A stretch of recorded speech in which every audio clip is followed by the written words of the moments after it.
Hi, everybody. I want to introduce you to Kim Lemansky. She's the Executive Director of the Tri-City Health Partnership here in St. Charles. And as my personal year, one of the goals I wanted to do is do more giving back to the community. This organization has been near and dear to my heart for the last couple of years once I discovered it. I wanted to share their mission with you in case you are looking for an organization you can get behind and perhaps help out a little bit this year in 2020. So, Kim. Hi. Hi.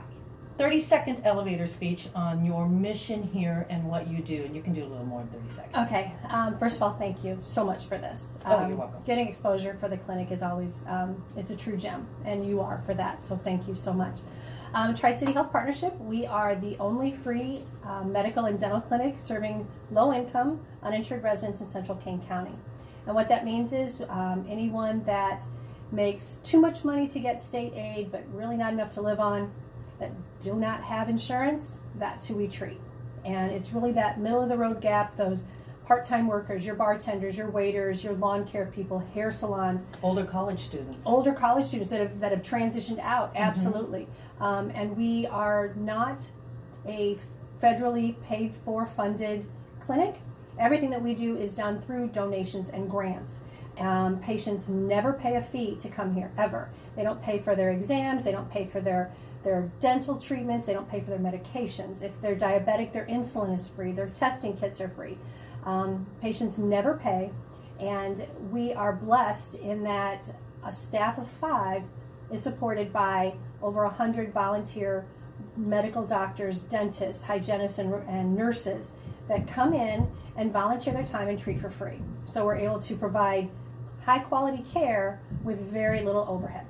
Didn't you tell me that you're also partnering with Northwestern also for testing and things like Absolutely. We would not be able to exist without the support of Northwestern. There's no way around that. One of the goals is as patients are being treated, they want to stay out of the emergency room. So if you've got someone that doesn't have health insurance, the last thing Northwestern's going to want is someone to have to come and then they have to work out some either payment arrangements or offer some charity on that end. So our goal is to stay ahead of the game. For example, a diabetic patient, keep their medications on track, check their levels routinely to keep them out of the ER. And because of that, then Northwestern understands that supporting us, with labs and x-rays really works out for the betterment of the whole community.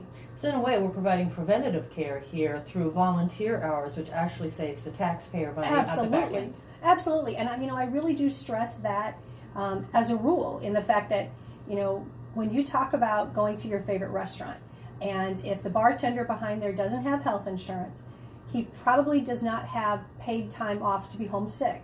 So there's lost productivity in the community for those that stay home or that go to work sick, which is a lovely thought. Right, we don't want that either. That's right. So by having those people come here and take that proactive approach, we keep the economy moving because people are back to work.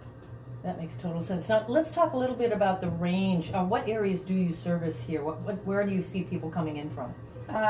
The physical area? Yes.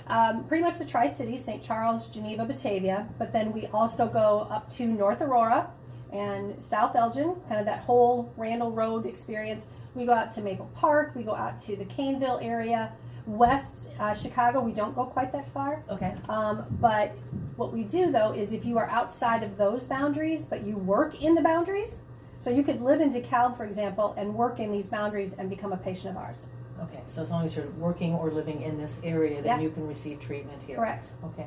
And some of your volunteers have been here for years. Tell me a little bit about the dedication Oh of my the gosh, staff. it's incredible. We have 2 doctors in particular jump to mind, and even a nurse that we have been here since we opened, which is in 2001.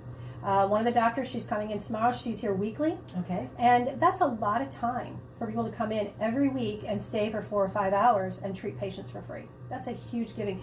But our volunteers as a whole are here 5-6 years on an average. Okay. Yeah. And then what types of things do you treat for? What types of things can you handle here? You have a mini pharmacy here. Yeah. Tell me a little bit about what you see and what types of things you can test or what types of... Sure. No, absolutely. We've got pretty much anything you do at your doctor or dentist office, we can do here. Okay. If it's anything outside of that scope, for example, we won't do major oral surgery here, but we have many specialists in the area that we can refer patients to. Okay.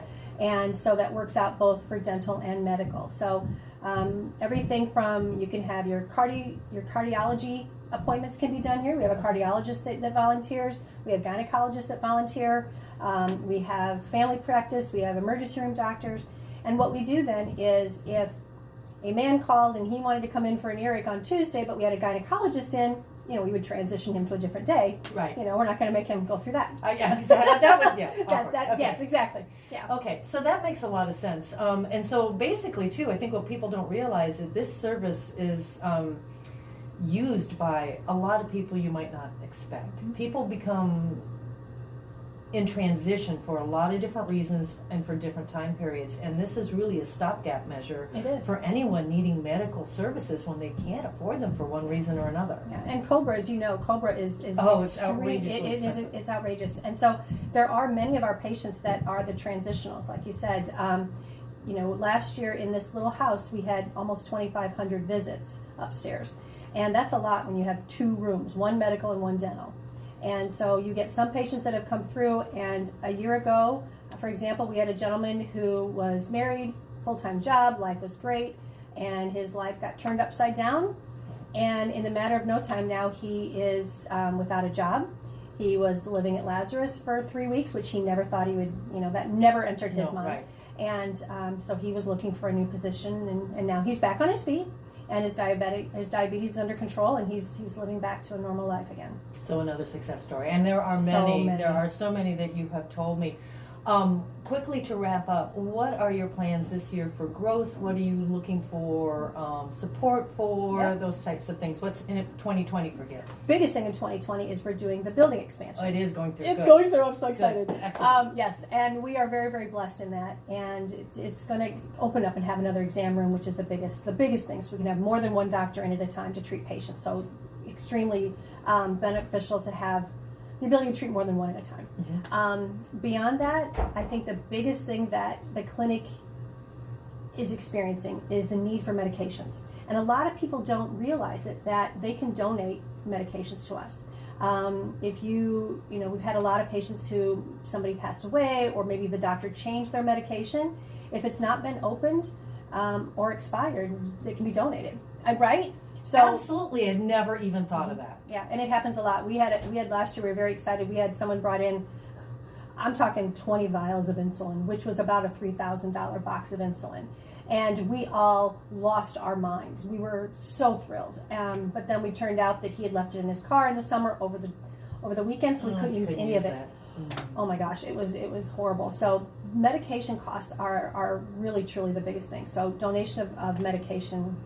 It's like a party upstairs when it happens. That's wonderful. Mm-hmm. So if someone wants to get involved, or someone wants to, maybe support one of your fundraisers, how do they get in touch with you? Absolutely. We've got website is tchpfreeclinic.org. You can always call the clinic. Happy to talk to anybody and give a tour.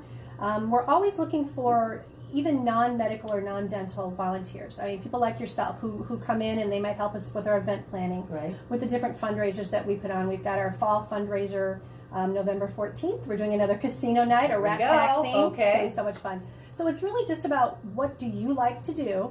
And then we absolutely can find a position for you. If you just want to do data entry, we've got that. If you want to just stuff envelopes, if you want to come in and help plan on a larger scale, be on our committees or a board, fine. If you are a medical or dental professional, call me. We'll make sure they do. Please. Thank you so much for taking the time today. Thank you. And here's to 2020. Oh my gosh, thank you so much for all of this. You're welcome. Thank you. Can I hug you? Yeah. Thank you. It's so awesome. We'll see. No, that was wonderful. You should do this for a living.